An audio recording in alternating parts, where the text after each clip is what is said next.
Before you scroll away, imagine this for one moment: a boy standing under a flickering streetlight, his voice trembling as much as his hands, singing not for fame, not for applause, but because the woman who gave him life is slowly slipping away.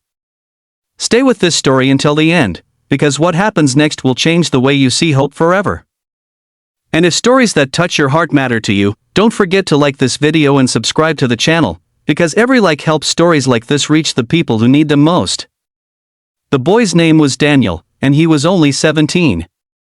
Every evening, when the city grew tired and the noise softened into distant echoes, Daniel took his place on the cold pavement near the subway entrance.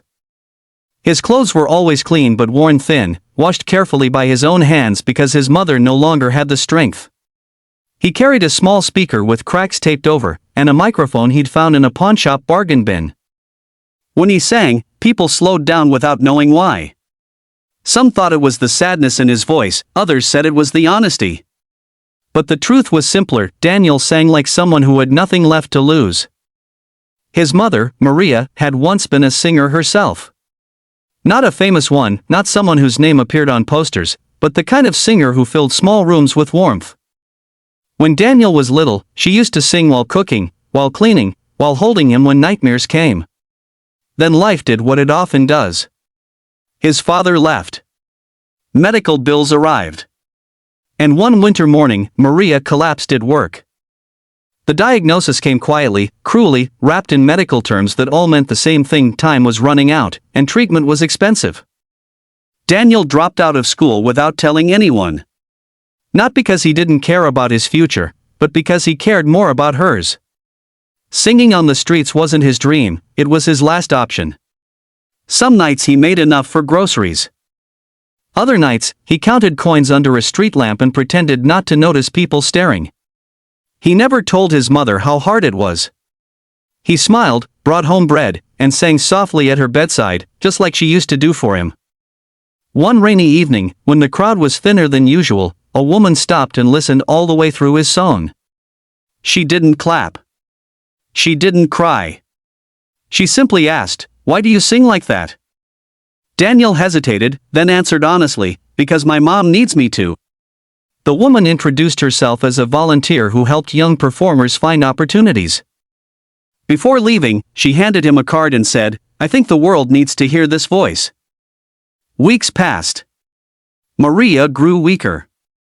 Daniel almost threw the card away, thinking auditions were for other people, people with managers, money, confidence. But one night, when his mother struggled to breathe, she grabbed his hand and whispered, "Promise me you won't stop singing. Promise me you'll be brave." That promise pushed him forward. The audition day felt unreal. Bright lights replaced streetlights. Clean floors replaced cracked pavement. Daniel stood in line among singers who looked prepared, confident, untouched by the weight he carried. When his turn came, he walked onto the stage with shaking legs. Simon Cowell looked bored. The audience murmured. Daniel introduced himself, his voice barely steady, and when asked why he was there, he told the truth. Not the dramatic version. Just the truth. Then he sang. The first note silenced the room. It wasn't perfect. It wasn't polished. But it was raw, cracked open with love and fear and hope. Every lyric felt like a confession. Halfway through the song, Daniel's voice broke, not from lack of skill, but from emotion, and somehow that made it stronger. The audience leaned in. The judges stopped taking notes. When the final note faded, there was a pause so long it hurt. Then applause erupted, not the polite kind, but the kind that rises from somewhere deep inside. Simon leaned forward, eyes serious, and asked, "Who are you singing for?" Daniel swallowed and said, "My mom. She's sick. I sing to save her." That's when Simon stood up. The golden buzzer was pressed. Golden confetti rained down as Daniel collapsed to his knees, crying into his hands. In that moment, he wasn't thinking about fame or money or even winning. He was thinking about calling his mother and telling her he'd been brave. The video of that moment spread across the world in hours. Donations poured in. Doctors reached out. Opportunities opened that Daniel never knew existed. But the real victory came later, in a quiet hospital room, when Daniel sang the same song at his mother's bedside, this time with a steadier voice.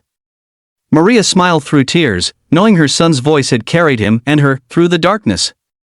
This story isn't just about a golden buzzer. It's about love that refuses to give up, about talent born from pain, and about courage found in the most unlikely places.